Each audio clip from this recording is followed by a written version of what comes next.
Every rule of off-road engineering in the 1970s demanded the same formula: heavy ladder frame, big engine, massive tires. The Lada Niva violated all three. A 2,500-pound unibody hatchback. It was stitched together from sedan parts on a 7,500 rubles budget, yet it outperformed purpose-built 4x4s across mud, snow, and Antarctica. The impossible engineering behind it traces back to a single, absurd Soviet government mandate.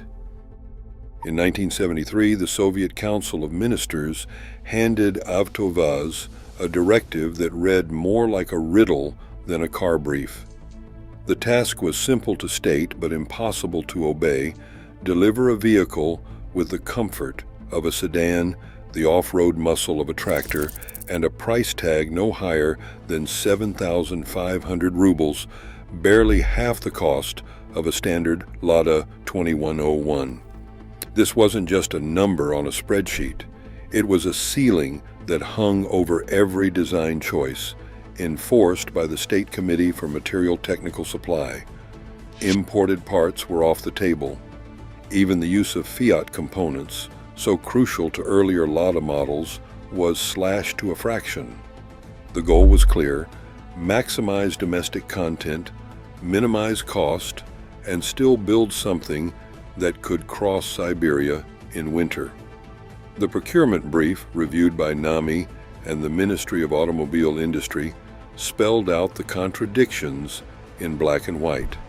The new off-roader had to seat a family in comfort, start at -30, climb a 30% grade, and survive years of farm work, yet every piece of material, every weld, had to fit within the 7,500 ruble envelope. If you're enjoying this content, subscribe now. That figure wasn't just a guideline, it was a wall, and it forced the design team to rethink the very bones of the vehicle. Traditional ladder frames were heavy and expensive. Imported drivetrains blew the budget. The only way forward was a structural leap: combine body and chassis in a single integrated shell. Chief designer Yuri Borisov, facing the impossible, would soon propose a unibody solution that defied the era's engineering playbook. But first, every department at AvtoVAZ was locked in a battle between cost, comfort, and capability, a battle dictated by the Siberian Mandate. Yuri Borisov's design team did not just sidestep tradition, they detonated it. In a world where off-roaders rode on heavy, separate frames, the Niva's engineers welded body and chassis into a single stressed shell structure.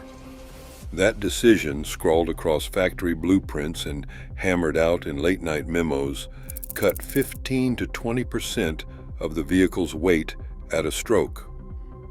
With the unibody, every panel, every weld, every bulkhead became part of the load path. The side sills and reinforced floor pan did not just keep passengers safe, they carried the twisting forces of Siberian ruts straight through the shell, eliminating the need for a truck-grade ladder frame. This was not a Western trend. No one in Detroit or Stuttgart was building a compact 4x4 this way in the 1970s. The Niva's monocoque arrived nearly a decade before the Jeep Cherokee XJ would claim credit for the concept.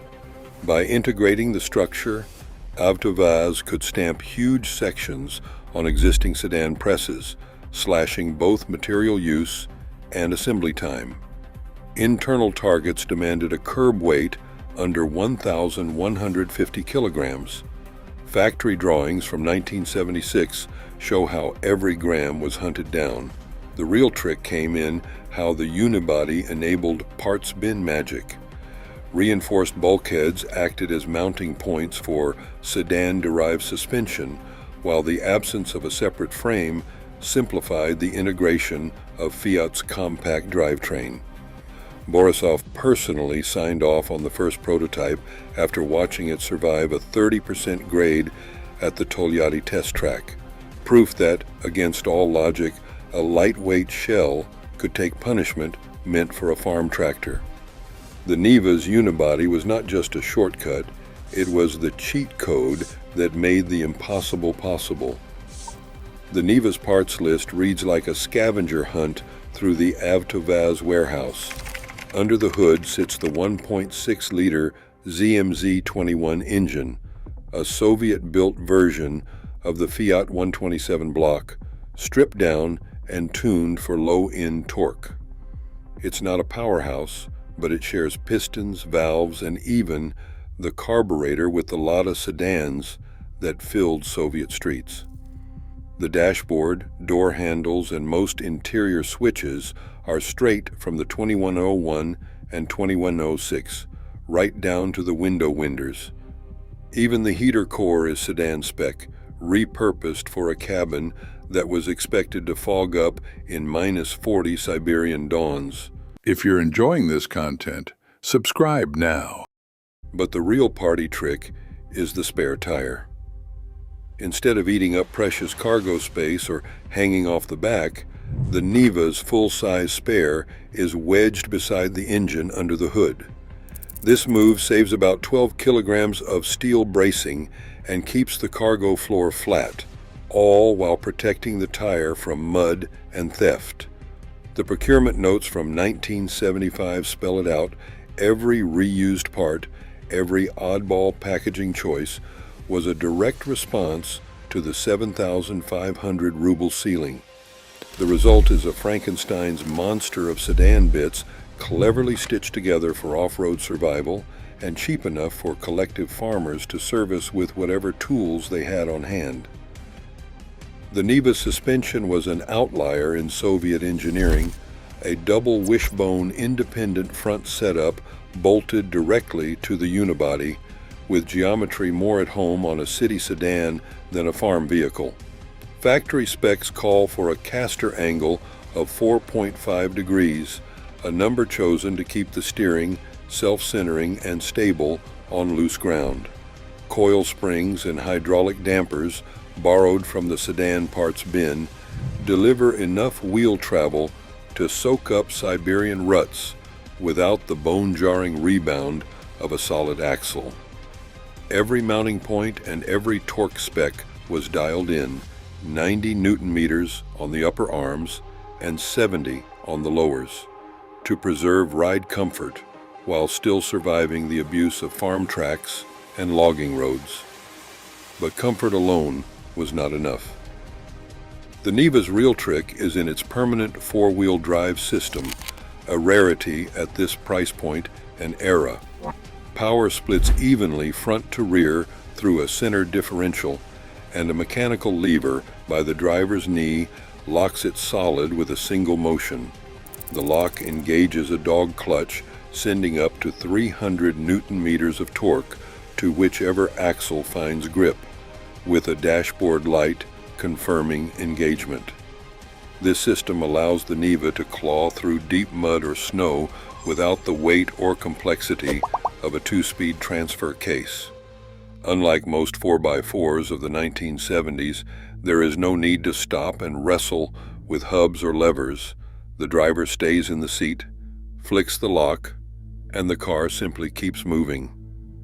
It is a blend of simplicity and sophistication that should not work, but does, delivering seamless traction and a ride that is oddly gentle for a machine built to survive the worst Russia could throw at it. A typical off-roader from the 1970s relied on brute force, wide tires, heavy frames, and sheer weight to muscle through the worst terrain. The Niva, by contrast, took a physics lesson straight from the Siberian mud. Its tires, just 165 to 185 millimeters wide, look almost comical beside the balloon like rubber of a Jeep or Land Rover. But combine that narrow tread with a curb weight barely over 1 ton, and something strange happens. The Niva barely sinks. If you're enjoying this content, Subscribe now. Soviet engineers ran the numbers. Divide the car's weight by the total tire contact area, and you get a ground pressure around 0.55 kilograms per square centimeter, sometimes even lower depending on tire inflation. That's less than half the pressure of most Western 4x4s of the era. In deep snow or slush, the Niva's tires slice down to firmer ground, while heavier trucks bog down and spin. One Siberian mechanic, asked why he trusted the Niva over bigger imports, shrugged and said, "The Niva floats. The others dig their own graves." Field test logs from Tolyatti show the same thing. Where a Jeep CJ5 sank up to its axles, the Niva skimmed across, leaving only a faint track. This wasn't luck or marketing spin, it was a calculated advantage, baked into the geometry from day one. At Bellingshausen Station on the Antarctic Peninsula, Nivas logged over a decade of daily service. Starting in 1979, 2 units clocked more than 1.2 million kilometers in temperatures plunging to minus 45 degrees Celsius.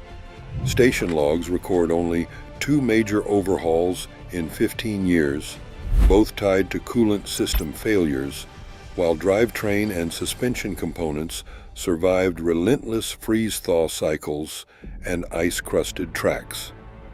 In the Himalayas, a Niva was parachuted to Everest Base Camp in 1992, landing at 5,350 meters and immediately pressed into supply runs over glacial scree.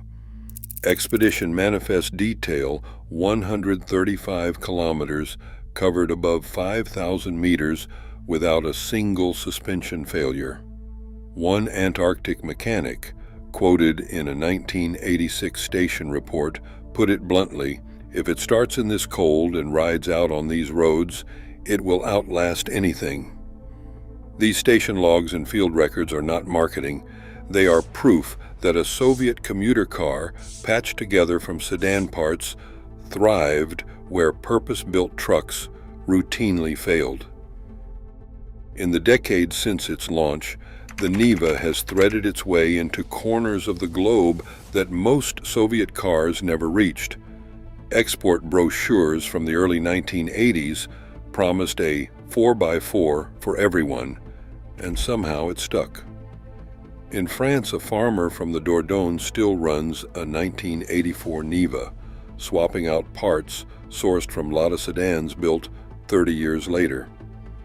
In Canada, enthusiasts post photos of Nivas clawing through snowdrifts alongside modern sport utility vehicles, twice their price and weight. The real surprise is not just the export reach, it is the continuity. Production lines at Tolyatti have stamped out variations of the same unibody shell and drivetrain since 1977, with official records confirming over 40 years of uninterrupted supply. A restorer in Germany demonstrates this odd immortality. A 1995 Niva gets a new clutch, straight from the current Lada parts catalog, and bolts up without modification. The design, born from constraint and compromise, has outlived styling fads, regulatory waves, and even the Soviet Union itself. In a world obsessed with novelty, the Niva's stubborn persistence is its own kind of revolution. Today, the Niva's blueprint still defies logic, with a soldier's drivetrain in a commuter shell and tractor stamina on a hatchback's bones. As sport utility vehicles grow heavier and more tech-laden, the Niva's contradictions remain unsolved. How much capability truly depends on complexity? In a world obsessed with upgrades, its mechanical weirdness still outperforms expectations. Thoughts to consider. If you're enjoying this content, subscribe now.